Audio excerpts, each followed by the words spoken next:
नमस्कार दोस्तों, बायजूस आईएएस हिंदी में आप सभी का स्वागत है। आज हम आपके सामने 30 मई 2021 के समाचार विश्लेषण प्रस्तुत कर रहे हैं, जिसमें द हिंदू अखबार के प्रमुख आलेखों तथा संपादकीय का विश्लेषण किया जाएगा और इस विश्लेषण से संबंधित मुख्य परीक्षा के प्रश्न आपको प्रैक्टिस के लिए दिए जाए। आज की अगर हम अपनी विषय सूची को देखें तो हमने पहला आर्टिकल लिया है पश्चिमी हिमालय में घटती पक्षियों की प्रजातियां।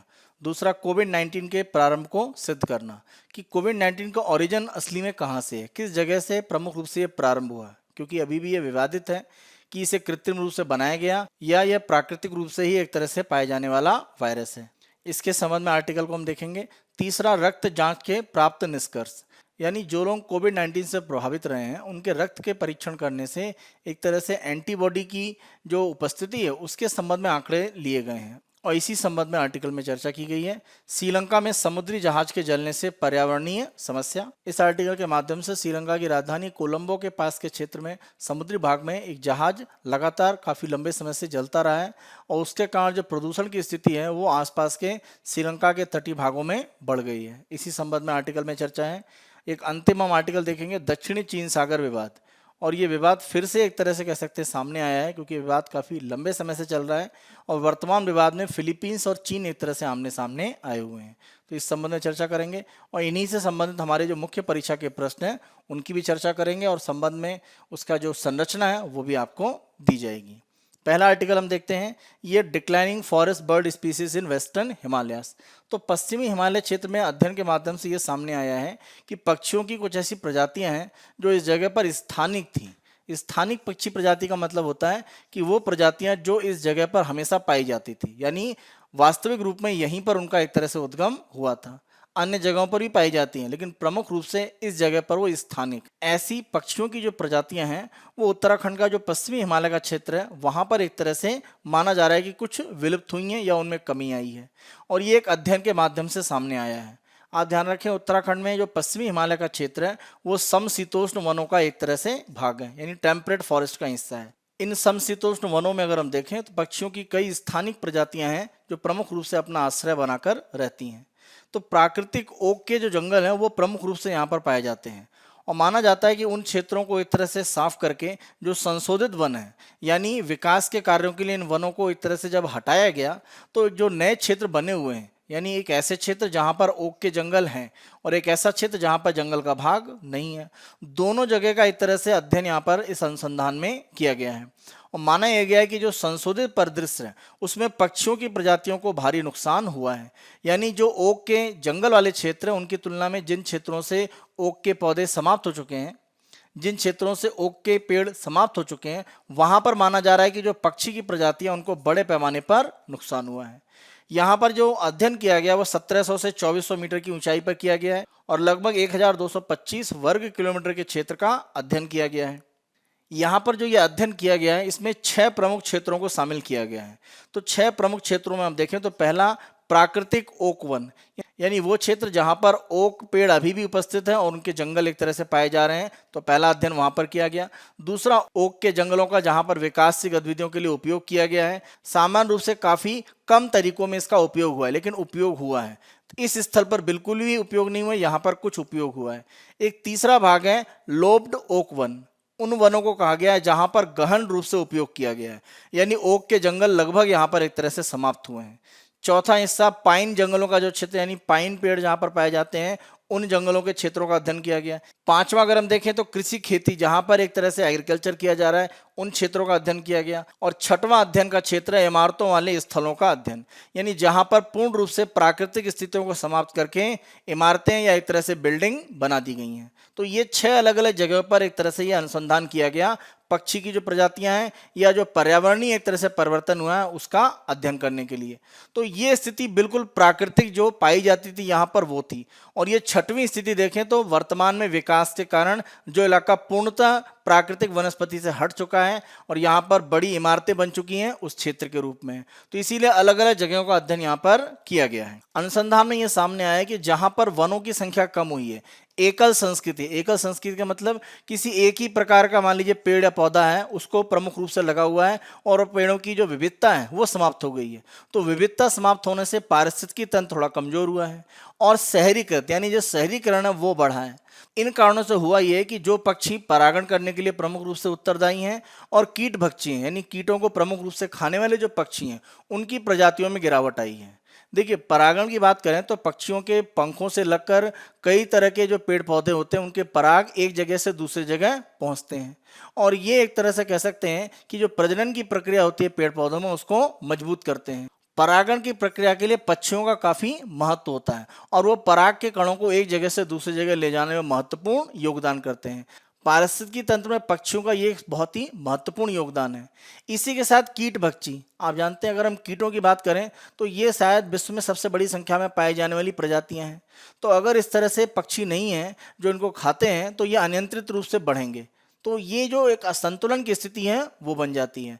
तो माना गया है कि परागण करने वाले और कीट भक्षी दोनों प्रकार के पक्षियों की जो प्रजातियां उनको भारी नुकसान हुआ है इन क्षेत्रों में। जिन क्षेत्रों में भूमि उपयोग में परिवर्तन हुआ है, यानी जंगल के क्षेत्रों को एक तरह से कृषि क्षेत्र में या एक तरह से शहरी क्षेत्रों में परिवर्तित किया गया, वहां पर हम देखें तो आवास संघ या जिसको हैबिटेट गिल्ड कहा जाता है, उनमें भारी गिरावट आई है। देखिए, हैबिटेट गिल्ड का मतलब या आवास संघों का मतलब होता है पक्षी की प्रजातियों के समूह होते हैं जो सामान्य रूप से किसी जगह पर निवास करते हैं। जैसे मान लीजिए कुछ पक्षियों की प्रजातियां इस जगह पर निवास करती हैं, तो ये जगह हैबिटेट गिल्ड या आवास संघ के रूप में जानी जाती है।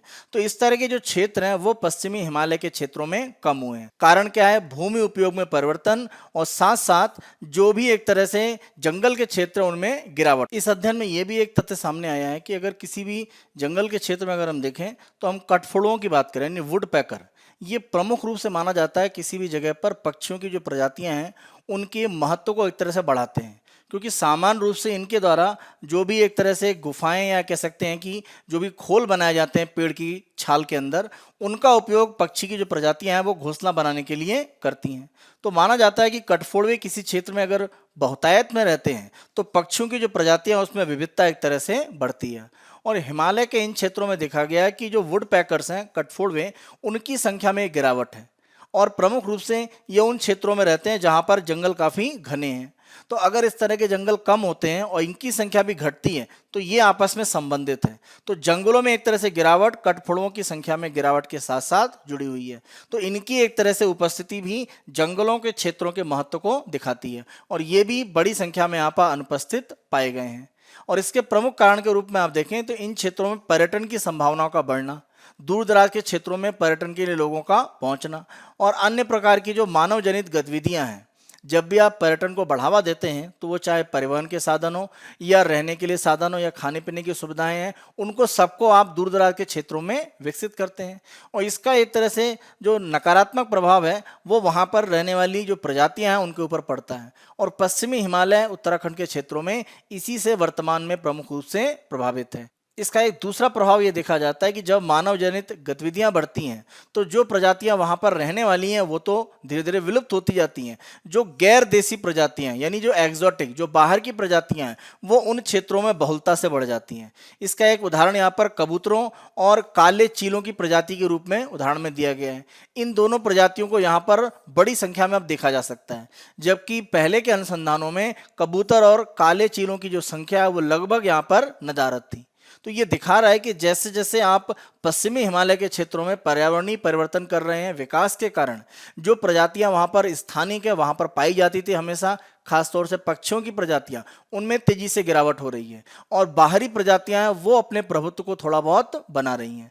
और अगर हम कुल मिलाकर देखें तो पारिस्थितिकी संतुलन है वो असंतुलन की स्थिति में एक तरह से पहुंच रहा है और इसको रोकने के लिए जल्द हमें उपाय करने होंगे, तभी हम पश्चिमी हिमालय में पारिस्थितिकी संतुलन को बनाकर रख सकते हैं।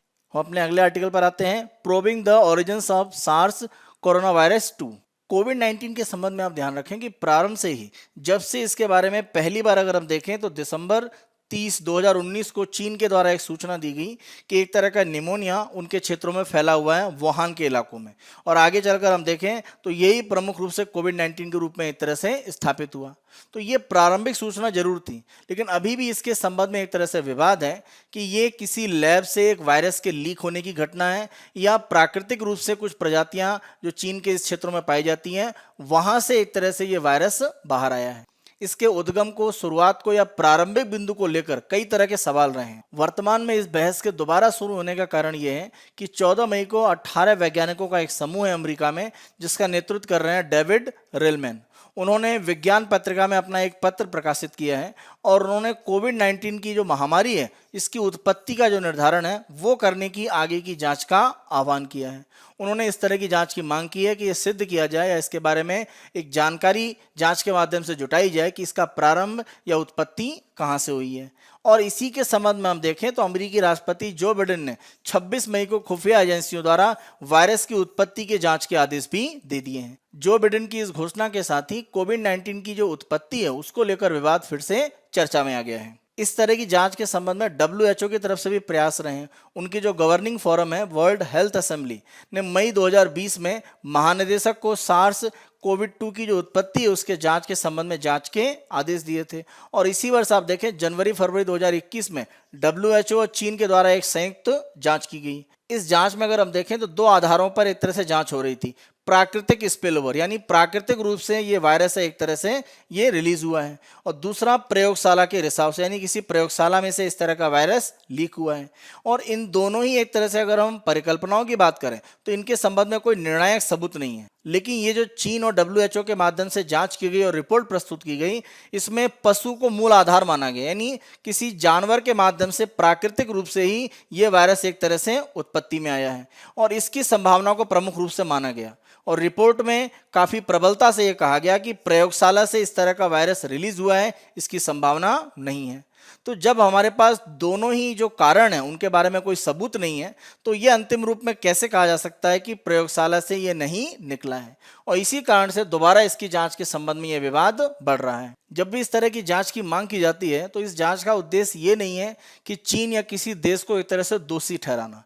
प्रमुख उद्देश्य ये है कि अगर इस तरह के वायरस के उत्पत्ति के संबंध में प्रारंभिक जानकारी हमें मिलती है कि कहां से इसकी उत्पत्ति हुई है, तो भविष्य में अगर किसी प्रयोगशाला से मान लीजिए होता है, तो जो प्रयोगशाला इस समय जैविक अनुसंधान कर रही हैं उनकी सुरक्षा को एक तरह से बढ़ाने का काम किया जा सकता है। और मान लीजिए अगर जानवरों से उत्पत्ति इसकी मानी जाती है, जैसे माना गया कि चमगादड़ से प्रमुख रूप से उत्पन्न हुआ है और वुहान में जीवित जानवरों के मांस का जो बाजार था वहीं से माना जाता है इसकी उत्पत्ति, तो अगर ऐसा सिद्ध होता है कि जानवरों से इसकी उत्पत्ति हुई है, तो महामारी को रोकने के लिए वायरस की जो उत्पत्ति है वो समझने में हमें एक तरह से मदद मिलेगी। क्योंकि इसकी प्रारंभिक स्थिति कहां से है वो जब तक नहीं पता चलेगा, अंतिम रूप में वैक्सीन निर्माण में भी ये प्रक्रिया काफी महत्वपूर्ण हो जाती है। WHO और चीन का जो अध्ययन सामने आया है उसमें माना गया है कि हॉर्सू चमगादड़ की एक जो प्रजाति है उसमें एक तरह से जो जीन पाए गए हैं और जो कोरोना वायरस 2 यानी कोविड-19 वर्तमान में जो वायरस है उसके जो जीन है उसमें 96.2% एक तरह से समानता पाई गई है। और इसी आधार पर प्राकृतिक एक तरह से कोविड-19 के वायरस की उत्पत्ति को आधार माना जा रहा है। ये तो प्राकृतिक उत्पत्ति के लिए कह सकते हैं प्रमुख सबूत है। लेकिन इसका ही देखें तो एक दूसरा बड़ा जो रूप है जिसके कारण इसका विरोध किया जा रहा है कि वर्तमान में कोरोना वायरस के जो भी हमारे पास अलग अलग प्रजातियां जो मानव पर प्रभाव डाल चुकी हैं, दो प्रमुख देखें, एक तो सार्स जिसने एक तरह से सेवियर एक्यूट रेस्पिरेटरी सिंड्रोम इस बीमारी को फैलाया था, और दूसरे की अगर हम बात करें मर्स यानी मिडिल ईस्ट रेस्पिरेटरी सिंड्रोम, इन दोनों की अगर हम बात करें तो ये भी कोरोना वायरस के ही एक तरह से प्रकार हैं। लेकिन ये जो प्रकार हैं और वर्तमान में जो कोविड-19 का प्रकार है इसमें एक तरह से समानता ज्यादा नहीं है। तो ये जो यहाँ पर प्राकृतिक आधार दिया जा रहा है सबूत के रूप में वो सही जरूर है, लेकिन यहाँ पर ये कोरोना वायरस के जो प्रभाव वर्तमान में पहले बीमारियों के रूप में रह चुके हैं उनके साथ में वर्तमान वायरस की समानता का बिल्कुल ना होना ये एक तरह से विरोधी पक्ष को भी दिखाता है। इसीलिए अभी भी पूर्णतः नहीं कहा जा सकता है कि ये एक तरह से एक चमगादड़ की प्रजाति से ये वायरस आया हुआ है। कोरोना वायरस का एक तरह से आप देखें रूप देखते होंगे तो इस तरह से जो आपका सेंट्रल पार्ट है उसमें इस तरह से स्पाइक निकले रहते हैं। तो ये जो स्पाइक का पार्ट है ये ही प्रमुख रूप से जब भी किसी भी व्यक्ति में वायरस ये प्रवेश करता है तो ये स्पाइक ही एक तरह से किसी भी कोशिका में अटैच होता है या जुड़ता है। एक और अगर हम विविधता देखें तो चमगादड़ में RAT G13 जो जीन है और सार्स कोविड-19 का एक तरह से वायरस में जो जीन है वो लगभग मिलता जुलता है। इसमें एक तरह से समानता है। लेकिन जब हम स्पाइक के एक तरह से रिसेप्टर बाइंडिंग डोमेन की बात करते हैं, यानी वायरस का वो हिस्सा स्पाइक का जो किसी भी कोशिका में एक तरह से जुड़ने के लिए उत्तरदायी होता है, तो इसमें अंतर आ जाता है। वर्तमान के अगर हम कोविड-19 वायरस की बात करें तो इसका जो स्पाइक होता है वो, अगर हम रिसेप्टर बाइंडिंग डोमेन की बात करें तो ये हमारे मनुष्यों में पाया जाने वाला जो ACE2 रिसेप्टर होता है उसके साथ एक तरह से जुड़ता है। तो अगर हम देखें तो कोविड-19 में जो स्पाइक में जुड़ने वाला एक तरह से भाग है और चमगादड़ में जो जुड़ने वाला एक तरह से भाग है उसमें एक तरह से अंतर है। यानी कुछ समानताएं जरूर हैं लेकिन विभिन्नता भी बहुत सारी हैं। यानी स्पाइक का वो हिस्सा जो वायरस आगे चलकर किसी भी शरीर में जब वो प्रवेश करता है अपने आप को वहाँ पर मजबूती से स्थापित करने के लिए जिस रिसेप्टर बाइंडिंग डोमेन का उपयोग करता है, जिस प्रोटीन का उपयोग करता है, वो एक तरह से चमगादड़ से अलग है। तो कुछ जगह समानताएं कुछ असमानताएं भी यहाँ पर उपस्थित हैं और इसीलिए एक तरह से अभी भी विवाद है कि ये चमगादड़ से ही आया है या नहीं आया। वर्तमान में अगर इस तरह की जांच होती है और अंतिम रूप में सिद्ध होता है कि ये कहाँ से इसकी उत्पत्ति हुई है, तो हम एक तरह से सुरक्षित जैविक प्रयोगशाला अनुसंधान को एक वैश्विक ढांचे के रूप में बढ़ा सकते हैं और इसके लिए एक मांग बढ़ेगी। जहां पर भी असुरक्षित रूप में जैविक प्रयोगशालाएं चल रही हैं उनको बंद किया जाए और सुरक्षा मानक मजबूत किए जाएं।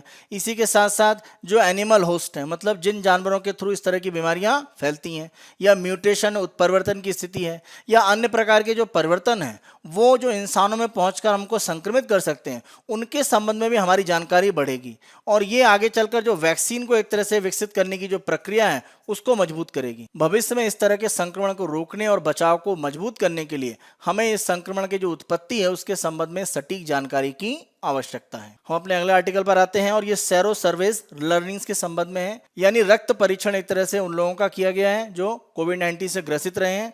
तो आप देखें 2020 में महामारी के शुरू होने के बाद ICMR, भारतीय आयुर्विज्ञान अनुसंधान परिषद, इसने कोविड-19 वायरस के कारण जो संक्रमित लोग हैं उनकी माप करने के लिए 3 देशव्यापी सीरो सर्वेक्षण किए, यानी रक्त जांच करी जो लोग कोरोना वायरस से ग्रसित थे। इसमें अगर हम तीसरा सर्वे देखें तो 17 दिसंबर 2020 से 8 जनवरी 2021 के बीच में किया गया और यहां पर देखा गया कि 21.5% आबादी ये वायरस के संपर्क में थी। 23 मई तक हम देखें तो भारत में केवल 3% आबादी को दोनों डोज टीके के लगे थे और केवल 10.9% आबादी को एक खुराक मिल चुकी थी। सेरोलॉजी सर्वेक्षण का अगर हम महत्व देखें तो सबसे बड़ा महत्व यह है कि जब कोई व्यक्ति संक्रमण से ग्रसित है, जब उसके रक्त की परीक्षा करते हैं तो उससे एंटीबॉडी की एक तरह से हमें माप मिलती है। सामान्यतः संक्रमण के 10 दिन के बाद देखा जाता है कि एंटीबॉडी की संख्या बढ़ती है और 5 से 6 महीने के बाद इसमें घटने की संभावनाएं बनती हैं। प्रमुख रूप से अगर हम देखें तो इम्यूनोग्लोबुलिन जी यानी IgG नामक जो एंटीबॉडी है इसकी सबसे ज़्यादा प्रमुख रूप से जांच की जाती है क्योंकि ये सबसे लंबे समय तक रहती है और कोविड-19 से एक तरह से कह सकते हैं कि लड़ने में प्रमुख रूप से इसका योगदान रहता है। तो इसकी लंबी उम्र और संख्या भविष्य के संक्रमण के खिलाफ प्रतिरक्षा के लिए एक प्रॉक्सी के रूप में शरीर में रहती है और हमारे शरीर को भविष्य के संक्रमण से बचाने में मदद करती है। कोविड-19 का ये जो वायरस है ये नया है, अभी भी इसकी उत्पत्ति के संबंध में विवाद है, तो इसीलिए इसकी रक्त परीक्षण किया जाता है कि जो संक्रमण इससे ग्रसित व्यक्ति हैं उनमें ये देखा जाता है कि एंटीबॉडी का एक तरह से विकास कैसा हुआ है। रक्त का इस प्रकार का जो सर्वेक्षण है वो एक तरह से बताता है कि जनसंख्या के किस अनुपात में दूसरे संक्रमण से सुरक्षित होने की संभावना है, क्योंकि हमारे पास उनकी एंटीबॉडी के आंकड़े रहते हैं। इसका उपयोग योजनाकारों द्वारा भविष्य की स्वास्थ्य देखभाल क्षमता को बनाने और मजबूत करने में और साथ साथ अर्थव्यवस्था को खोलने के जो निर्णय हैं उसके बारे में भी एक तरह से लेने में मदद करता है। रक्त में एंटीबॉडी की जांच के माध्यम से ये भविष्य के लिए हम निर्धारित कर सकते हैं कि व्यक्ति में रोग प्रतिरोधक क्षमता कितनी मजबूत है उस वायरस के खिलाफ। इसके आधार पर हम इलाज और आर्थिक गतिविधियों को खोलने की जो स्थितियां हैं उनके निर्णय ले सकते हैं। ध्यान रखें, जनसंख्या में टीकाकरण जब शुरू हो जाता है तो इस तरह का जो रक्त सर्वेक्षण होता है उसकी प्रासंगिकता खत्म हो जाती है, क्योंकि वैक्सीन के माध्यम से कृत्रिम रूप से बॉडी में एक तरह से हमारी एंटीबॉडी का डेवलपमेंट हो रहा होता है, तो हमें इस तरह के सर्वेक्षण की जरूरत नहीं रहती है। तो सैद्धांतिक रूप से जिनको वैक्सीन लग चुकी है उनको हटाकर जो अन्य लोग हैं उनका एक तरह से सर्वेक्षण जरूर किया जा सकता है, लेकिन टीका लगाने की जो प्रक्रिया है वो काफ़ी महत्वपूर्ण है। तो जिन्होंने टीका नहीं लगवाया उनका सर्वेक्षण जरूर किया जा सकता है, लेकिन जिन्होंने लगवा लिया है उनका सर्वेक्षण करने की फिर जरूरत नहीं होती है। अगर इस तरह का रक्त परीक्षण किया जाता है तो भविष्य के बारे में हम कुछ अनुमान लगा सकते हैं क्या? तो ध्यान रखें कि जो ये सर्वेक्षण 3 किए गए उनके आधार पर यह माना गया कि भारत में एक बड़ा हिस्सा है जो वायरस के संपर्क में नहीं आया था, यानी उनमें किसी भी तरह की एंटीबॉडी नहीं थी और इसीलिए उनमें संक्रमण का खतरा था। और आप देखें तो दूसरी लहर में इस खतरे को पूर्ण रूप से यहाँ पर दिखाया गया और इसके लिए ग्रामीण भारत में प्रमुख रूप से आशंका व्यक्त की गई थी कि संक्रमण विस्तारित होगा और दूसरी लहर में आप देखें ग्रामीण क्षेत्र इससे काफी ज्यादा प्रभावित है। तो इस तरह के आंकड़ों से ये एक मदद यहाँ पर हमें मिलती है। इसी सर्वेक्षण में एक विशेष प्रकार का रक्त विश्लेषण परीक्षण भी किया जाता है जिसको एसेज नाम दिया जाता है और इसमें यह जांच की जाती है कि जो एंटीबॉडी हैं वो वायरस के किस भाग पर हमला कर रहे हैं, वो स्पाइक के हिस्से पर हमला कर रहे हैं या इसका जो केंद्रीय भाग है जहां पर आनुवंशिक सामग्री है, जेनेटिक मटेरियल है, वहां पर हमला कर रहे हैं। क्योंकि अगर स्पाइक पर हमला करने वाले एंटीबॉडी हैं तो वो ज़्यादा महत्वपूर्ण है क्योंकि ये स्पाइक ही एक तरह से इस वायरस को किसी भी व्यक्ति की कोशिका में अपने आप को स्थापित करने में मदद करता है। तो अगर हमने ऐसे एंटीबॉडी का पता लगा लिया जो स्पाइक पर हमला करते हैं तो उन्हीं एंटीबॉडीज़ को हम आगे बढ़ा सकते हैं और उनके विकास के लिए हम एक तरह से वैक्सीन को डेवलप कर सकते हैं। तो वैक्सीन बनाने में हमें ये देखना होता है कि किस तरह के एंटीबॉडी हम चाहते हैं, स्पाइक पर हमला करने वाले या वायरस के केवल जेनेटिक मटेरियल को नुकसान पहुंचाने वाले।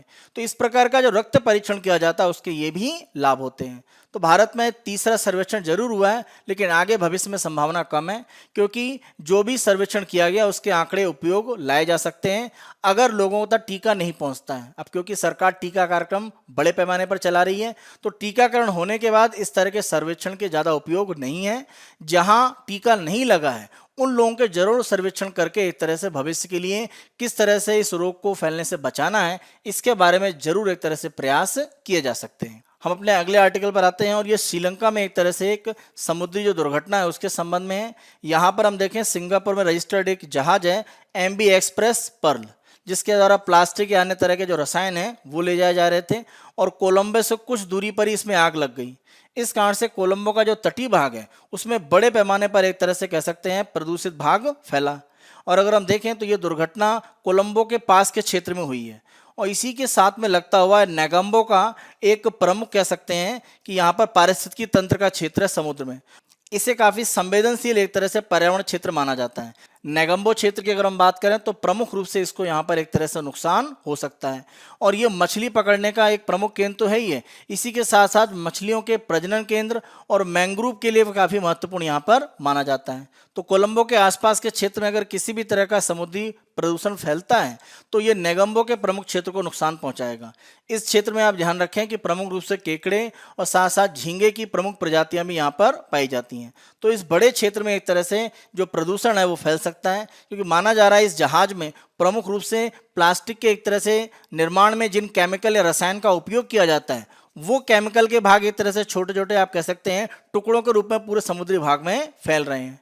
तो वो लंबे समय तक समुद्री जो पर्यावरण है उसको नुकसान पहुंचा सकते हैं और इसके लिए प्रयास चल रहे हैं लेकिन जो नुकसान की स्थिति है उसका भी आकलन पूर्ण रूप से नहीं हो पा रहा है क्योंकि आग लगभग अभी जाकर इसे बुझाया गया है। तो भविष्य में जल्दी इसके बारे में अनुमान लगेगा कि इसने कोलंबो के आसपास का जो समुद्री क्षेत्र है उसको कितना नुकसान पहुंचाया है। अपने लास्ट आर्टिकल पर आते हैं। Philippines protest against China's illegal South China Sea presence. यहाँ पर दक्षिणी चीन सागर का जो विवाद है वो फिर से चर्चा में आ गया है और ये विवाद अभी से नहीं काफी लंबे समय से है। यह विवाद चीन और दक्षिणी चीन सागर के जो प्रमुख देश हैं उनके बीच में विवाद की स्थिति को बनाता है। यहाँ पर प्रमुख रूप से वर्तमान जो विवाद है पहले हम उसकी चर्चा कर लेते हैं। वर्तमान अगर हम परिप्रेक्ष्य में देखें तो फिलीपींस के द्वारा चीन के समक्ष अपना राजनीतिक विरोध दर्ज कराया गया है और उनका विरोध ये है कि थिटू द्वीप जिसे फिलीपींस के द्वारा पगासा द्वीप भी कहा जाता है उसके आसपास के क्षेत्र में समुद्री संपत्ति और मछली पकड़ने के लिए जो चीनी जहाज हैं वो अवैध रूप से अपनी गतिविधियां कर रहे हैं। तो उसको रोकने के लिए एक तरह से फिलीपींस ने कहा है। फिलीपींस के विशेष आर्थिक क्षेत्र में सैकड़ों चीनी जो नौकाएं हैं वो महीने से मौजूद हैं और इसके कारण मनीला और बीजिंग यानी चीन और फिलीपींस के बीच में तनाव बढ़ गया है। पागासा द्वीप फिलीपींस का एक अभिन्न अंग है जिस पर इसकी संप्रभुता और अधिकार है। तो इसके आसपास के क्षेत्र में वो चीनी उपस्थिति को किस तरह से बर्दाश्त करेंगे, इसीलिए फिलीपींस के द्वारा कठोर रूप में चीन के समक्ष अपना विरोध दर्ज कराया गया है। जब हम पागासा द्वीप की बात करते हैं तो एक तरह से फिलीपींस की मुख्य भूमि से 451 किलोमीटर की दूरी पर जो स्प्रेटले द्वीप समूह का हिस्सा है उसमें जो 8 प्रमुख चट्टानों, शैल और द्वीपों के जो समूह हैं उसमें से एक है। स्प्रेटले द्वीप समूह में जो 8 प्रमुख एक तरह से समूह द्वीपों के हैं उसमें से एक प्रमुख द्वीप है पागासा जिसको थिटी द्वीप भी एक तरह से कहा जाता है। अगर हम मैप में एक तरह से देखें, ये फिलीपींस का भाग है और ये स्प्रेटले द्वीप का एक तरह से हिस्सा है, जहां पर चीन और फिलीपींस में आपस में लेकर एक तरह से विवाद है। चीन ने अगर हम देखें तो थिटी द्वीप से 25 किलोमीटर की दूरी पर सीबू रीफ एक तरह से जो क्षेत्र है, वहां पर रनवे, हैंगर और सतह से हवा में मार करने वाली जो मिसाइल हैं, उनको एक तरह से बनाकर वहां पर एक छोटा सा शहर बसा दिया है। तो स्प्रेटले द्वीप के क्षेत्र में चीन ने अपनी उपस्थिति को बढ़ाया है। 2013 में भी फिलीपींस के द्वारा इसके संबंध में विवाद किया गया था और 2016 में जो निर्णय आया अंतर्राष्ट्रीय न्यायाधिकरण का, उन्होंने दक्षिणी चीन सागर पर चीन का जो एक विशेष रूप से वो दावा करते हैं उसको अमान्य कर दिया था। आप ध्यान रखें, दक्षिणी चीन सागर से 3 ट्रिलियन अमेरिकी डॉलर का एक तरह से यहाँ पर समुद्री व्यापार होता है और इसीलिए काफ़ी ये महत्वपूर्ण माने जाते हैं। यहाँ पर हम देखें तो ब्रुनोई, मलेशिया, फिलीपींस, ताइवान और वियतनाम, ये अलग अलग द्वीप हैं जो यहाँ पर विभिन्न क्षेत्रों का दावा करते हैं। दक्षिणी चीन सागर पर आप देखें तो चीन के अलावा Taiwan, Vietnam, Malaysia, Indonesia, Brunei, Philippines, इन सब के द्वारा एक तरह से दावे किए जाते हैं अलग अलग क्षेत्रों में। तो ये प्रमुख रूप से एक तरह से विवाद की स्थिति है। चीन के द्वारा सबसे बड़े क्षेत्र पर दावा किया जाता है। उन्होंने 9 डैश लाइन एक बना रखा हुआ है। अब 9 डैश लाइन को देखें तो ये 9 डैश लाइन ये कहलाती है, यानी पहली, दूसरी, तीसरी, चौथी, पांचवी, छठवीं, सातवीं, आठवीं और नौवीं। तो ये 9 डैश जो लाइन बनाई है, इस पूरे क्षेत्र को चीन अपने एक तरह से समुद्री क्षेत्र में मानता है।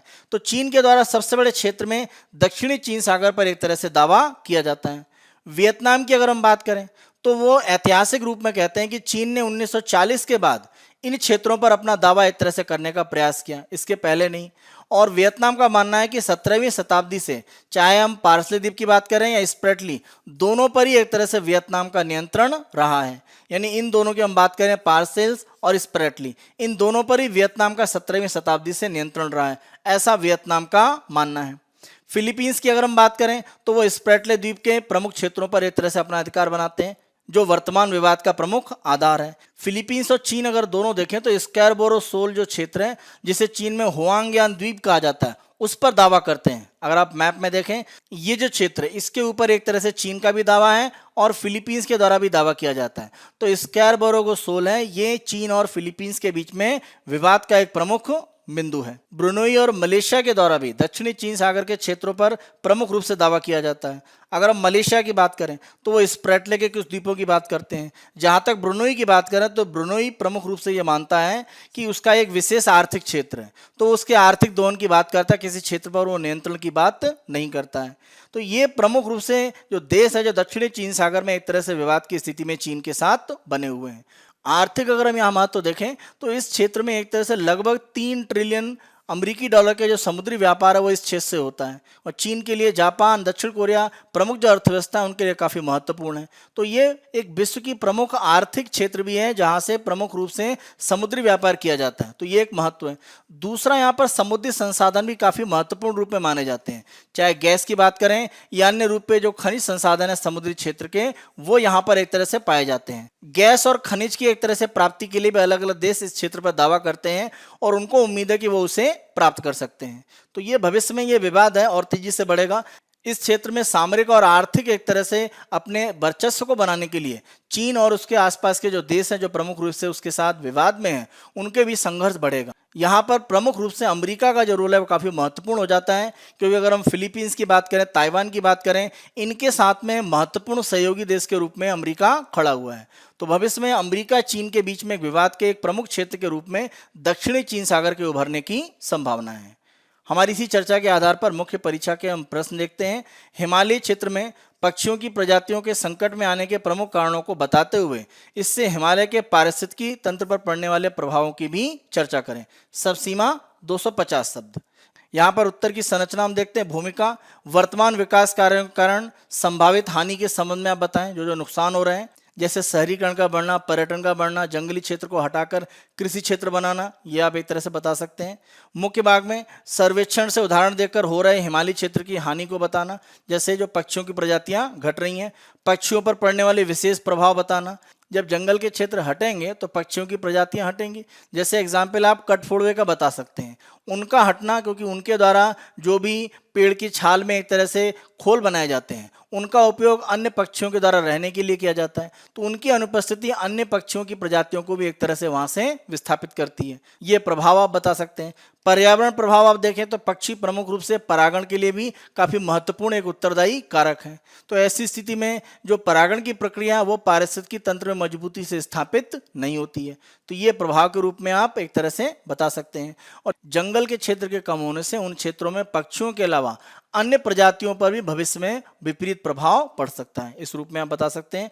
और निष्कर्ष में यहाँ पे संरक्षण के लिए जो उपाय हैं वो आप बता सकते हैं, जैसे एक तरह से वनीकरण की प्रक्रिया को बढ़ावा देना, जंगल के वो क्षेत्र जो पारिस्थितिकी के लिए काफी संवेदनशील माने जाते हैं वहां पर किसी भी तरह की विकासशील गतिविधियों को रोकना। तो ये कुछ उपाय हैं जो आप बता सकते हैं अपने निष्कर्ष में। दूसरा क्वेश्चन हम देखते हैं, दक्षिणी चीन सागर विवाद के आर्थिक और सामरिक कारणों पर विस्तृत चर्चा करें। सबसीमा 250 शब्द। भूमिका में आप बताएं दक्षिणी चीन सागर विवाद का महत्व। तो यहाँ पर चीन या अन्य जो देश जिनके द्वारा अलग अलग यहाँ पर प्रयास किए जा रहे हैं, यहाँ पर आप आर्थिक और सामरिक दोनों कारण बता सकते हैं जिस कारण से दक्षिणी चीन सागर का महत्व है। मुख्य भाग में वर्तमान जो विवाद है उसके साथ साथ आप ये बताएं कि कौन कौन से देश यहाँ पर प्रमुख रूप से विवाद में हैं, किन किन क्षेत्रों पर विवाद है। 9 डैश लाइन के बारे में बताएं जो चीन का एक तरह से क्षेत्र है। इस आंसर को करने में अगर आप एक मैप बना देते हैं तो ये आपके आंसर को और ज़्यादा प्रभावी बनाएगा। निष्कर्ष के रूप में आप बता सकते हैं कि यूएन क्लॉज यानी United Nations convention on law of seas, इसी के दायरे में एक तरह से ऐसा हल निकाला जा सकता है जो चीन और सभी देशों को स्वीकार्य होगा। इस रूप में आप अपने निष्कर्ष को अंत में लिख सकते हैं। यह हमारा 30 मई 2021 का समाचार विश्लेषण था। आने वाले दिनों में अन्य दिनों के समाचार विश्लेषण हम आपको इसी तरह से उपलब्ध कराते रहेंगे। बायजूस आईएएस हिंदी को आप बहुत पसंद कर रहे हैं, अधिक से अधिक संख्या में लाइक, शेयर और सब्सक्राइब अवश्य करें। धन्यवाद।